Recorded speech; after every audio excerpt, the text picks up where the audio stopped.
భూభారతి రికార్డులో only computer ఉంటుందా, మాన్యువల్గా కూడా రికార్డు రాస్తారా? రాస్తే ఎట్లా నిర్వహిస్తారు? 2004 వరకు మన భూమి రికార్డులు అన్ని కాగితాల రికార్డులే. 661B కావచ్చు, అన్ని కాగితాల రికార్డులే.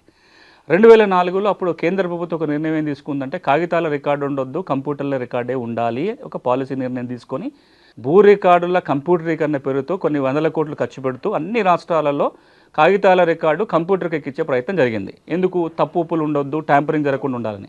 మొన్న ధరణి కావచ్చు, ఇప్పుడు భూభారతి కావచ్చు, కంప్యూటర్లోనే ఉంటుంది. కానీ కాగితాలు తప్పు జరుగుతుంది, కంప్యూటర్లో తెచ్చినాం. కంప్యూటర్లో తప్పు జరగట్లేదా? కంప్యూటర్లో ట్యాంపరింగ్ జరగలేదా? మనం ఎన్ని విన్నాం గత 5 ఏళ్ళుగా. నాకు పాస్బుక్ ఉంది, నా పేరు ధరణిలో ఉంది, తెల్లారి మాయమైపోయింది, కొంత ఎకరం మాయమైపోయింది. ఎట్లా? మనం ఏం చెప్పినాం? థంబ్ ఇంప్రెషన్ పెడితే తప్ప మీ రికార్డు మారదు అని ఒక పక్కన అంటూనే రికార్డులు మారుతున్నాయి.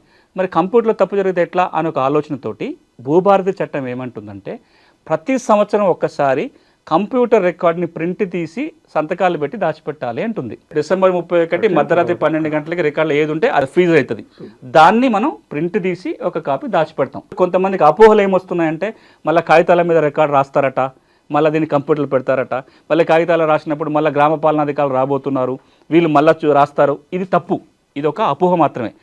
కంప్యూటర్లో ఉన్న రికార్డు ప్రింట్ తీసి సంవత్సరానికి ఒకసారి దాచిపెడతారు తప్ప కాగితాల మీద రికార్డు మళ్ళీ రాసి కంప్యూటర్లు పెట్టే వ్యవస్థ రాదు.